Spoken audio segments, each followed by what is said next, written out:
तो गाइस एक बार फिर से हम आ चुके हैं आपके लिए लेके लेक्चर नंबर 28। आज का लेक्चर होगा बेटा, हम लोग आज पूरा मल्टीप्लिकेशन ऑफ वेक्टर को पूरा क्लियर करेंगे बेटा। जो भी था दोनों पढ़ा है, डॉट प्रोडक्ट भी क्रॉस प्रोडक्ट को भी, तब शॉर्ट नोट देंगे बेटा। शॉर्ट नोट एक साथ देखते थे क्या क्या सीखा है, क्या क्या देखा है और कैसे कैसे करना है। तो ये टॉपिक बहुत सिंपल सा टॉपिक है, इसके ऊपर डायरेक्टली कोई क्वेश्चन आने वाले नहीं है एग्जाम में, है ना। ये चांसेस ना के बराबर के आएंगे, लेकिन इसके कंटेंट आपको पता होना चाहिए, इसके यूज पढ़ते रहेंगे। तो एक बार सारा कंटेंट एक साथ देखते हैं बेटा फटाफट। ये छोटा छोटा सा वीडियो होगा, लेकिन बहुत आपके लिए वैल्यूएबल वीडियो होगा, बहुत अच्छा वीडियो साबित हो सकता है आपके लिए। तो स्टार्ट करते हैं बेटा। मल्टीप्लिकेशन ऑफ वेक्टर, हमने कितने मल्टीप्लिकेशन सीखे बेटा? दो टाइप के। एक क्या बोलते हैं, डॉट बोलते हैं, या फिर क्या बोलते हैं बेटा, स्केलर प्रोडक्ट बोलते हैं। अरे बोलते हैं ना, एक को क्या बोलते हैं बेटा, डॉट प्रोडक्ट या फिर स्केलर प्रोडक्ट। पढ़ रखा नहीं पढ़ रखा है? चलो फटाफट। दूसरे क्या बोलते हैं बेटा? दूसरे को बोलते हैं क्रॉस प्रोडक्ट। क्या बोलते हैं बेटा? क्रॉस, या फिर क्या बोलते हैं इसका बेटा, वेक्टर प्रोडक्ट, है ना। एक होता है डॉट और स्केलर, दूसरे को बोलते हैं क्रॉस और कौन सा प्रोडक्ट बेटा, वेक्टर प्रोडक्ट। वापस से पता चाहूंगा, डॉट प्रोडक्ट में हमने ये मल्टीप्लिकेशन और वेक्टर कब इस्तेमाल करना है बेटा, तो हमने उसके लिए लिख रखा था। कब इस्तेमाल करना है? तभी इस्तेमाल करना है जब क्या होना चाहिए बेटा, two vectors are intersecting each other, है ना। Two vectors are intersect each other, है ना, या इंटरसेक्टिंग ईच अदर, समझ में आ रहा है ना। अगर दो वेक्टर एक दूसरे को अगर इंटरसेक्ट कर रहे हैं तो हम लोग इसको यूज कर सकते हैं, अदरवाइज इसको यूज करना नहीं है, समझ में आ रहा है, तभी यूज कर सकते हैं। अदर और कोई दूसरा कोई केस है नहीं बेटा, है ना। दोनों केस में हम लोग ने एक चीज ले रखा था, यहाँ पर भी एक वेक्टर ले रखा था ए बार, एक वेक्टर ले रखा था बी बार। बोला था ए बार और बी बार दोनों एक दूसरे क्या कर रहे हैं बेटा, कोइंसाइड हो रहे हैं या फिर इंटरसेक्ट हो रहे हैं, है ना। ऐसे ही बोलते थे, कोइंसाइड कर रहे हैं, कोइंसाइड होता है कट कर रहे हैं एक जगह से, है ना। तो इनके बीच का एंगल कितना ले रहे हैं, थीटा। और हमने क्या बोला था, पहला वेक्टर मेरा था बेटा ए बार और दूसरा वेक्टर मेरा कितना था बेटा, बी बार। हमने क्या बोला था, ए बार क्या था बेटा, यहाँ पर A1 आई कैप था, B1 जे कैप था और C1 के कैप था। और बी बार कितना था बेटा, A2 आई कैप था, B2 जे कैप था, C2 क्या था बेटा, के कैप था। कितना चीज हमने देखा था बेटा, है ना। फिर हम लोग ने इसके सबसे पहले क्या बोला था बेटा, वेक्टर हम लोग डॉट प्रोडक्ट का यूज करते हैं। हमने बोला था जब दो वेक्टर का मल्टीप्लिकेशन हो, पहला वेक्टर भी वेक्टर और दूसरा भी क्या हो गया वेक्टर, और उससे मिलने वाला आंसर क्या हो बेटा, स्केलर हो, तो हम लोग क्या यूज करते हैं बेटा, डॉट प्रोडक्ट। डॉट प्रोडक्ट क्या था, अगर ए बार डॉट बी बार करूँ तो ए तो वेक्टर रहेगा, बी भी वेक्टर रहेगा, लेकिन इससे मिलने वाला आंसर क्या रहेगा बेटा, स्केलर क्वांटिटी रहेगा। कौन सा क्वांटिटी रहेगा बेटा, स्केलर क्वांटिटी। ऐसे यहाँ पर भी क्या था बेटा, ए बार था और कौन था बेटा, बी बार था। ए बार कितना था, यहाँ पर भी बेटा सेम था, A1 आई कैप था, B1 जे कैप था और C1 के कैप लिए थे हमने। और फिर इसको क्या लिया था बेटा, A2 आई कैप लिया था, B2 के लिए था बेटा जे कैप लिया था और C2 के लिए था के कैप। लेकिन हमने यहाँ पर क्या कहा था, यहाँ पे बोला था हमने ए बार एक वेक्टर क्वांटिटी होगा, बी बार भी एक वेक्टर क्वांटिटी होगा, और अगर मैंने क्रॉस प्रोडक्ट यूज किया तो इससे मिलने वाला आंसर भी क्या रहेगा बेटा, वेक्टर क्वांटिटी रहेगा। दोनों में सबसे बड़ा डिफरेंस यही था कि यहाँ पर ए बार वेक्टर बी बार वेक्टर, मिलने वाला आंसर स्केलर। यहाँ पर ए बार वेक्टर बी बार वेक्टर, लेकिन अगर क्रॉस यूज किया मतलब मिलने वाला आंसर क्या रहेगा बेटा, वेक्टर क्वांटिटी। मतलब इन शॉर्ट अगर मैं बात करूँ तो ये मुझे किसका फाइनल, इसका रिजल्टेंट क्या आता है बेटा, ये कौन सा रिजल्टेंट देता है बेटा, इसका रिजल्टेंट हमेशा स्केलर क्वांटिटी देगा। कौन सी क्वांटिटी देगी बेटा, स्केलर क्वांटिटी। और इसका रिजल्टेंट कितना रहेगा बेटा हमेशा, है ना। ये जो क्रॉस प्रोडक्ट यूज कर रहे हैं इसका रिजल्टेंट क्या रहेगा बेटा, तो इसका रिजल्टेंट हमेशा कौन सी रहेगा बेटा, रिजल्टेंट क्या रहेगा बेटा, वेक्टर क्वांटिटी रहेगा। कौन सी क्वांटिटी रहेगी बेटा, वेक्टर क्वांटिटी। मतलब ये हमको क्या देने वाला है बेटा, मैग्नीट्यूड भी देगा, है ना। इट विल प्रोवाइड, क्या प्रोवाइड करेगा बेटा, ये मैग्नीट्यूड भी प्रोवाइड करेगा और क्या प्रोवाइड करेगा बेटा, डायरेक्शन भी प्रोवाइड करेगा। तो हमको यहाँ पर मैग्नीट्यूड के लिए भी फॉर्मूला चेक करना होगा बेटा, एंड डायरेक्शन, दोनों डायरेक्शन कैसे देना है ये भी चेक करना होगा। तो हम लोग जब इसको सॉल्व करते थे, अगर याद होगा तो हम लोग ने इसको जब सॉल्व किया था, सॉल्विंग मेथड क्या था बेटा, ए बार डॉट बी बार को हम क्या लिख सकते हैं, बोलो बोलो बेटा, mod of A bar into mod of B bar into cos theta. और एक फॉर्मूला क्या था इसका बेटा, बोलो। या तो इसको मैं बोला था ऐसे भी लिख सकते हो तुम लोग, क्या लिख सकते हो बेटा, ए बी कॉस थीटा। क्या लिख सकते हो बेटा, ए बी कॉस थीटा। क्या ये फॉर्मूला हमने देखा था बेटा, ये किस लिए किए, फॉर्मूला किस लिए पढ़े थे बेटा, ये फॉर्मूला हम लोग ने इसका मैग्नीट्यूड निकालने के लिए पढ़ा था। किसके लिए पढ़ा था बेटा, मैग्नीट्यूड निकालने के लिए। सही बात है कि नहीं बात है। अच्छा, इसका और एक फॉर्मूला था, अगर मान लो तुमको मॉड में मॉड पता है, मॉड पता मतलब मैग्नीट्यूड पता है, तो ये फॉर्मूला मैग्नीट्यूड एंगल पता है तो ये फॉर्मूला यूज करते थे। और अगर मान लो डायरेक्ट वेक्टर दे दिया हो तो भी हम लोग ए बार डॉट बी बार को सॉल्व कर सकते हैं। क्या सॉल्व करते हैं, अगर वेक्टर दिया तो क्या आंसर आता था बेटा, A1 A2 plus B1 B2 plus C1 C2 की वैल्यू कितनी आती है बेटा, C1 C2 आता सॉल्व करते नहीं करते थे बेटा, है ना। अगर दो वेक्टर दे रखा है, दोनों का वेक्टर फॉर्म दे रखा है, क्या करते हैं बेटा, A1 A2 B1 B2 और कह सकते हैं बेटा C1 C2। ऐसे हम लोग ने फॉर्मूला निकाला। ये इससे भी क्या आता है बेटा, इससे भी मैग्नीट्यूड ही निकालते थे हम लोग। दोनों फॉर्मूले से क्या ये फॉर्मूले से मैग्नीट्यूड आएगा, इस फॉर्मूले से भी क्या आएगा बेटा, मैग्नीट्यूड आएगा। समझ में आ रहा नहीं यार बेटा, है ना। मतलब दोनों कौन सा फॉर्म है बेटा, इन शॉर्ट दोनों इसका स्केलर फॉर्म ही है। कौन सा फॉर्म बेटा, स्केलर फॉर्म ही है बेटा। मतलब आंसर दोनों क्या देने वाला है, स्केलर आंसर देने वाला है। बट यहाँ पर हमने कितने फॉर्मूले पढ़ रखे थे, यहाँ पर हमने सबसे पहले फॉर्मूले पढ़े थे ए बार क्रॉस बी बार के। क्या फॉर्मूला था ए बार क्रॉस बी बार का, ऐसे पढ़े थे, mod of A bar into mod of B bar into क्या आया था बेटा, साइन थीटा आया था। अरे हाय नहीं यार, यहाँ पर फिर और इसका फॉर्मूला आ रहा है ऐसे बोला था मैंने, मॉड लिखो और बार लिखने से अच्छा है ए भी लिखोगे तो भी तुम्हारा काम चलेगा, तुम ऐसे भी लिखोगे तो भी कोई गलत तुम चीज लिख रहे नहीं हो, है ना। ये एक तो ये फॉर्मूला पढ़े थे हमने। ये क्या देता है बेटा, ये मॉड ए मॉड बी मतलब नंबर और साइन की करेगा, एक नंबर रहेगा, मतलब ये क्या बात कर बेटा, सिर्फ और सिर्फ मैग्नीट्यूड देने वाला है। क्या देने वाला है फॉर्मूले से बेटा, मैग्नीट्यूड। अगर मैग्नीट्यूड निकालना रहेगा तो हम लोग ये फॉर्मूला इस्तेमाल करेंगे। लेकिन इसके बाद भी हम लोग ने दो फॉर्मूला और पढ़े थे। अगर ए बार क्रॉस बी बार था तो हम लोग ने एक फॉर्मूला ऐसा पढ़ा था, याद है, मॉड में आई कैप रहेगा, फिर जे कैप रहेगा, फिर के कैप रहेगा, फिर सबसे अगर ए बार है तो पहले ए बार का कोएफिशिएंट कितना है बेटा, a1 b1 c1, तो a1 b1 c1 लिखा, फिर बी बार का a2 b2 c2। पढ़ा था नहीं पढ़ा था बेटा, एक तो ऐसा पढ़ा था, दूसरा पढ़ा था बी बार क्रॉस ए बार के लिए पढ़ा था। मैंने बोला अगर बी बार क्रॉस ए बार दे रखा है तो क्या करोगे बेटा, तो मैंने बोला था पहला वाला रो में क्या आएगा, आई cap J cap K cap आएगा, फिर बी बार पहले तो बी बार का coefficient that is a2 b2 और c2, और फिर ए बार तो A bar coefficient that is a1 b1 और क्या रहेगा बेटा c1। अरे हाय नहीं यार, ये भी हम लोग ने फॉर्मूला पढ़ रखा है। चलो ध्यान से देखना इस फॉर्मूले को, ये दो फॉर्मूले हैं बेटा, दोनों मिक्स मत करना। ये फॉर्मूले से मुझे क्या मिलता है बेटा, ये फॉर्मूले से हमेशा मुझे क्या मिलता है, वेक्टर मिलता है। क्या मिलता है बेटा मेरे को, वेक्टर फॉर्म में आंसर मिलेगा। कौन से फॉर्म में आंसर मिलेगा बेटा, वेक्टर फॉर्म में। इसमें हमेशा क्या मिलेगा, मैग्नीट्यूड या फिर क्या बोल सकता है हमेशा बेटा, स्केलर फॉर्म आंसर मिलेगा। समझा है, स्केलर फॉर्म मिलेगा आंसर, चलेगा। बट ये वाले आंसर हमेशा आई जे के कैप के फॉर्म में आएगा था। मैं इसको सॉल्व करना भी सिखाया था आपको, कैसे सॉल्व करते हैं इसको बेटा, डिटरमिनेंट को। अरे हाय नहीं यार, तो ये हमेशा कौन सा फॉर्म देता है बेटा, वेक्टर फॉर्म, और ये हमेशा कौन सा फॉर्म देता है बेटा, स्केलर फॉर्म। बट यहाँ पर हमने जितने फॉर्मूले पढ़े थे दोनों कौन सा फॉर्म देता है बेटा, स्केलर फॉर्म, क्योंकि इसमें इधर वेक्टर हो ही नहीं सकता पॉसिबल बेटा। अरे हाय नहीं यार, तो ये हमने दो बेसिक चीज पढ़ा था। उसके बाद हम लोग ने यहाँ पर एक चीज और पढ़ा था कि आई कैप डॉट आई कैप क्या होता है, जे कैप डॉट जे कैप क्या होता है, और K cap dot K cap क्या होता है। क्या है आंसर बेटा, I cap dot I cap, J cap dot J cap, K cap dot K cap. तो हमको याद होगा, तो यहाँ पर आंसर आया था 1। कितना आया था आंसर बेटा, 1। और जैसे हम लोग ने यहाँ पर देखा था, हम लोग यहाँ पर भी देखा था ना, आई कैप क्रॉस आई कैप देखा था, जे कैप क्रॉस जे कैप देखा था, के कैप क्रॉस के कैप देखा था। कितना आंसर आया था बेटा, यहाँ आंसर आया था 0 0 0, याद होगा तो यहाँ पर आंसर आया था सबका 1। I cap dot I cap, J cap dot J cap, K cap dot K cap, कितना आया था 1।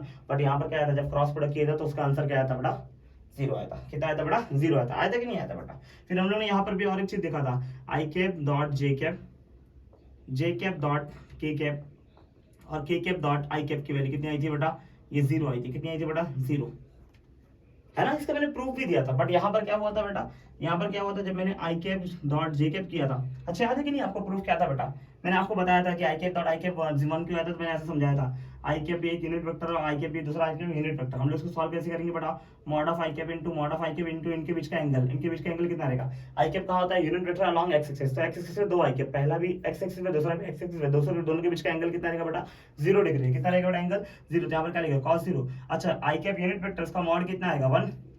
ये आई कैप का मॉड कितना आएगा, 1, और cos 0 के लिए कितनी आती है 1, 1 इंटू 1 इंटू 1, कितना आंसर आएगा 1 आएगा। ऐसे I cap dot I cap, J cap dot J cap, और K cap dot K cap सब क्या आता है बड़ा 1 आया था। ये मैंने पिछले लेक्चर में समझा रखा है, एक बार अगर इसको देखना हो तो आप वहां जाके देख सकते हैं। बड़ा मैं शॉर्ट रिवीजन दे रहा हूँ खाली, फॉर्मूलेस कहाँ से कितने फॉर्मूले से क्या क्या फोकस करना जरूरी है आपको, समझ में आया। और अगर मान लो दो वेक्टर परपेंडिकुलर, जैसे आई और जे, आई कैप और जे कैप, इसका आंसर क्या आएगा बेटा, mod of I cap into mod of J cap आएगा, और कॉस ऑफ एंगल बताओ, आई कैप कहाँ होता है एक्स एक्सिस पे, जे कैप कहाँ होता है बेटा वाई एक्सिस पे, दोनों के बीच का एंगल कितना है बेटा 90 डिग्री। और what is value of cos 90, तो आपको पता होगा मॉड ऑफ आई कैप तो 1 आएगा, मॉड ऑफ जे कैप भी 1 आएगा, लेकिन cos 90 के लिए कितनी आएगी 0, 0 इंटू एनीथिंग, आंसर कितना है 0। तो जब पैरेलल वेक्टर थे तो एंगल 0 तो आंसर 1 आया था, परपेंडिकुलर वेक्टर हुआ तो आंसर कितना आता बेटा 0 आ गया था। कितना आ गया था बेटा 0 आ गया था। समझ में आ रहा नहीं आ रहा बेटा, अरे क्लियर जा रहा है कि नहीं जा रहा बेटा,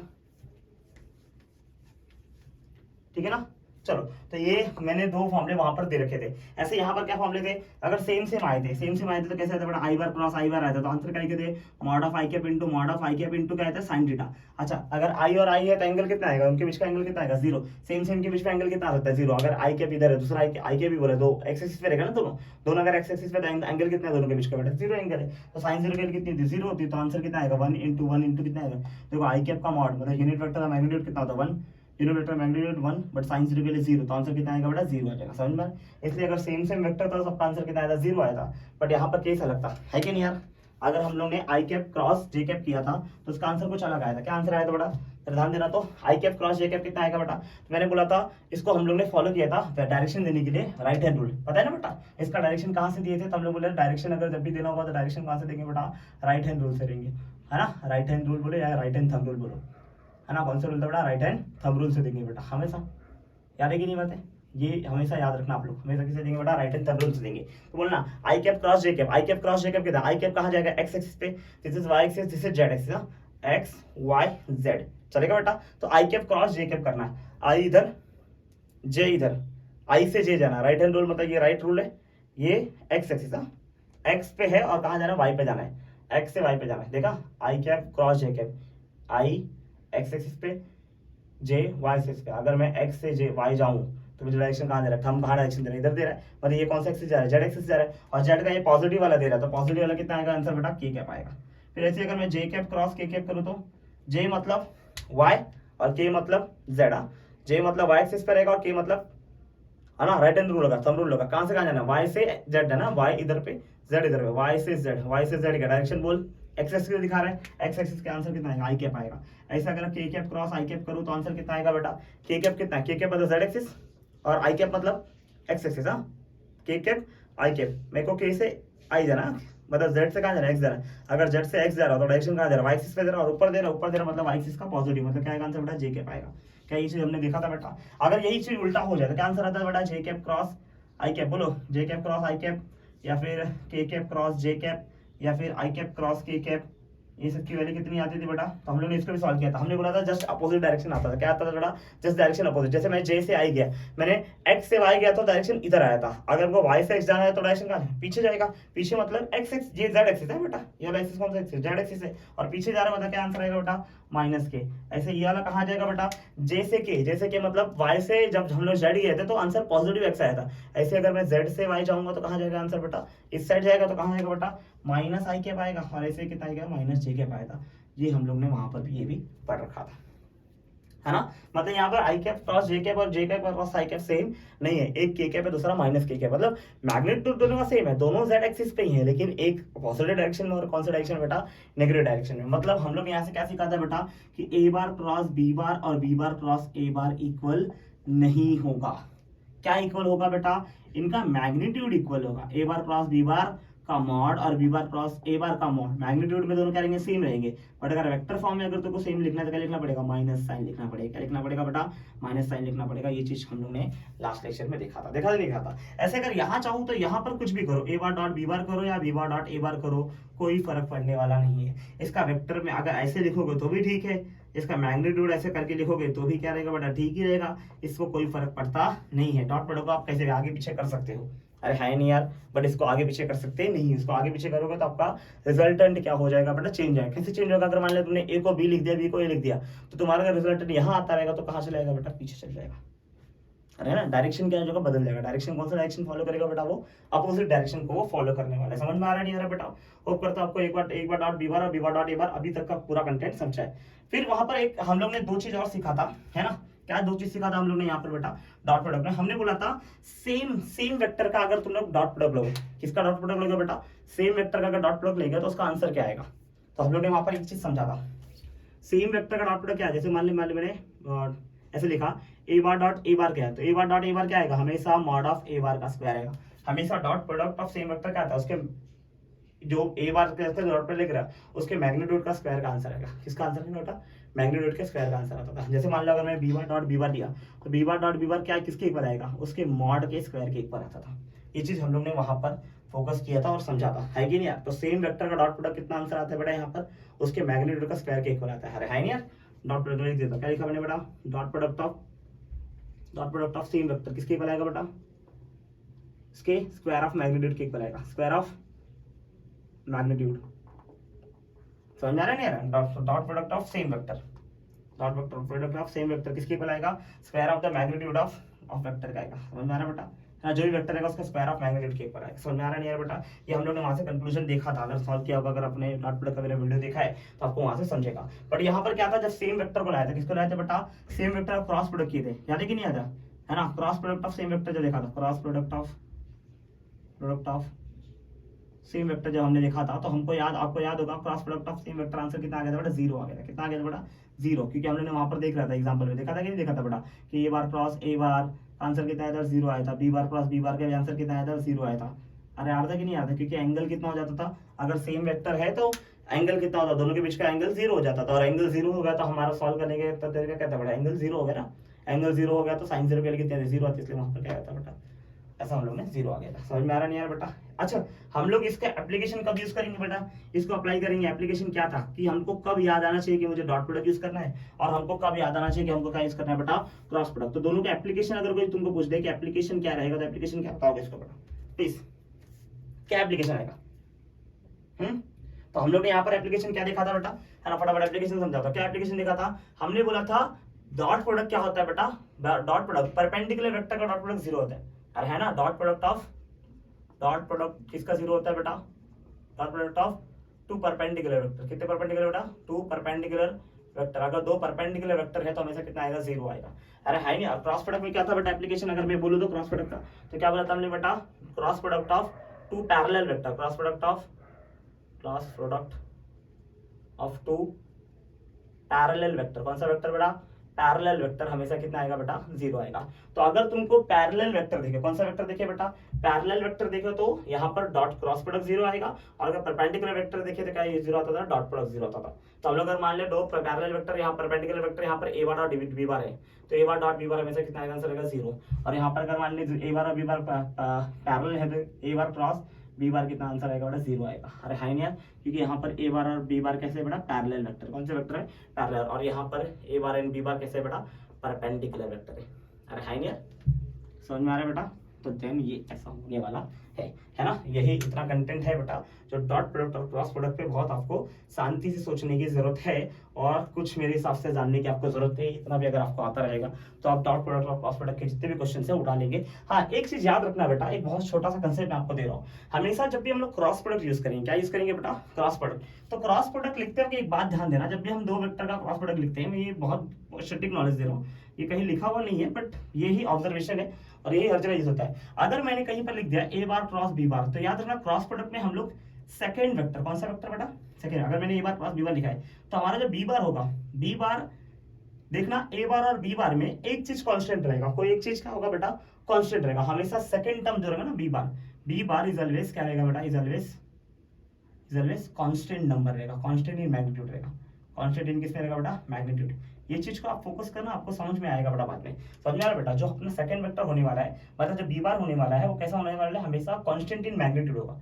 तुम अभी देखो, अभी हम लोग खाली क्रॉस प्रोडक्ट डॉट प्रोडक्ट पढ़ रहे हैं, जब आगे अप्लाई करेंगे तो आपको मैं याद दिलाऊंगा। ऐसे बहुत सारे फॉर्मूले हैं कि जिनका हमेशा हम लोग जितने भी बहुत सारे नहीं, जितने भी फॉर्मूले हैं, हमेशा हम लोग यही चीज देखते हैं कि वो हमेशा उसका मैग्नीट्यूड हमेशा सेकंड वेक्टर, कौन सा वेक्टर बेटा? सेकंड। अगर मैंने ए बार क्रॉस बी बार लिखा है, इसका मतलब क्या है मालूम है? ए बार का मैग्नीट्यूड डिफर हो सकता है, बट बी बार का मैग्नीट्यूड डिफर होने वाला नहीं है। डिफर होने वाला नहीं मतलब बदलने वाला नहीं है। हमेशा बी बार का मैग्नीट्यूड क्या रहेगा बेटा? सेम। डायरेक्शन चेंज हो सकता है, अरे है नहीं, क्या बोला मैंने? डायरेक्शन चेंज होता है, लेकिन बी बार का मैग्नीट्यूड कभी बदलने वाला नहीं है। हमेशा क्रॉस प्रोडक्ट यूज करते हो, हमेशा सेकंड टर्म कौन सा रखना है बेटा? अगर तुमको मान लो दो वेक्टर दे रखा है और तुमको बोला क्रॉस प्रोडक्ट यूज करना है, और क्रॉस प्रोडक्ट में सेकंड टर्म कौन सा रखना है, तो हमेशा क्या याद रखना है बेटा? ऐसा क्रॉस प्रोडक्ट में सेकंड टर्म वो रखना है जिसका मैग्नीट्यूड क्या रहे? हमेशा बेटा सेम रहे। क्या सेम रहे बेटा? मैग्नीट्यूड। डायरेक्शन चेंज हो भी सकता है। अब ये चीज समझने के लिए अपन थोड़ा सिलेबस अभी देखेंगे तो धीरे धीरे समझेगा, बट चीज को याद रखो, जैसे जैसे कंटेंट आता जाएगा हम आपको बताएंगे वो चीज को भी, है कि नहीं यार? अगर आपने 11th पढ़ रखा है तो आप जाके चेक कर लेना बेटा। हमेशा सेकंड टर्म का मैग्नीट्यूड क्या रहता है बेटा? कांस्टेंट। जैसे कि मैं एक एग्जांपल तौर पे आपको देना चाहूँ तो दे सकता हूं। अगर आपने पढ़ा है, अगर आप जानते हैं, जैसे आप रिपीटर हो, बहुत लोग रिपीट कर रहे हैं बेटा, या बहुत लोग पढ़ चुके फिर भी देख रहे हैं लेक्चर्स, तो उनको समझेगा। जैसे वी बार का फॉर्मूला होता है सर्कुलर मोशन में omega bar cross R bar. R bar cross omega bar नहीं होता है। अगर आपने R bar cross omega bar रखा है तो गलत हो जाएगा। क्यों होता है omega bar cross R bar बेटा? Omega bar cross R bar इसलिए होता है कि ओमेगा होता है एंगुलर वेलोसिटी। एंगुलर वेलोसिटी का अगर मान लो यूनिफॉर्म सर्कुलर मोशन हो तो वेलोसिटी सेम हो भी सकता है, बट नॉन यूनिफॉर्म हो तो वेलोसिटी सेम होने वाला नहीं। लेकिन रेडियस हर जगह कितना रहेगा? अगर एक सर्कुलर मोशन है तो रेडियस अगर मान ले इधर 5 मीटर तो इधर भी कितना होगा? 5 मीटर होगा। इधर भी क्या होगा? 5 मीटर। हर जगह देखो रेडियस का डायरेक्शन अलग है। इधर इधर रहेगा तो डायरेक्शन ऐसा, इधर आ तो डायरेक्शन ऐसा, इधर आ तो डायरेक्शन ऐसा, इधर आ तो डायरेक्शन ऐसा, लेकिन डिस्टेंस क्या रहेगा? मैग्नीट्यूड कैसा रहेगा? सेम ही रहेगा। क्या रहेगा? मैग्नीट्यूड बेटा सेम। ऐसे बहुत सारे एग्जांपल, जितने भी तुम क्रॉस प्रोडक्ट के एग्जांपल देखते हो बेटा, जाके आज चेक कर लेना। हर एक एग्जांपल में तुमको यही मिलने वाला है कि सेकंड टर्म क्या रहेगा बेटा? हमेशा कांस्टेंट रहेगा। क्या कांस्टेंट रहेगा? वेयर। उसका डायरेक्शन कांस्टेंट नहीं रहेगा। क्या कांस्टेंट रहेगा बेटा? उसका डायरेक्शन कांस्टेंट हो भी सकता है और नहीं भी हो सकता है, लेकिन उसका मैग्नीट्यूड क्या रहेगा बेटा? हमेशा कांस्टेंट रहेगा। ये चीज को हमेशा फोकस करना है। समझ में आ रहा है बेटा मैंने क्या बोला, है ना? मैग्नीट्यूड हमेशा क्या रहेगा उसका बेटा? कांस्टेंट रहेगा, ये तय। चलेगा? क्लियर है? तो होप करता हूँ आपको ये लेक्चर समझा रहेगा डॉट प्रोडक्ट और क्रॉस प्रोडक्ट का। मेरे हिसाब से डॉट प्रोडक्ट और क्रॉस प्रोडक्ट में जितने भी कंटेंट आपको देने चाहिए थे, बेसिक कंटेंट मैंने आपको अब डिलीवर कर दिया है। इतने कंटेंट को भी आज फोकस करोगे तो आप बहुत कुछ तोड़ सकते हो बेटा, है ना। आपको इससे ज़्यादा सीखने की जरूरत नहीं है। मेरे हिसाब से इतना content is enough for you. अरे है ना, डॉट प्रोडक्ट और क्रॉस प्रोडक्ट में क्वेश्चन उखाड़ने के लिए, समझा। तो इससे ज़्यादा क्वेश्चन करने की जरूरत नहीं है। अगले लेक्चर में मैं आपको ट्राई करूंगा प्रोजेक्शन ये सब समझाने का, या फिर और भी जो टॉपिक्स है धीरे धीरे मैं आपको और कवर करूंगा। वेक्टर को जल्दी खत्म करके ये बेसिक मैथ्स का लेक्चर मैं बहुत जल्दी खत्म करने वाला हूँ और नया चैप्टर चालू करने वाला बेटा। होप करता फटाफट वीडियोस आएंगे बेटा, और वीडियोस में लगा रहूंगा बेटा। मैं अपने तरफ से पूरी मेहनत करूंगा, फटाफट वीडियो आके आपको दूंगा। आप बस पढ़ते रहे और देखते रहे पांडेज अकेडमी। जय हिंद, जय महाराष्ट्र।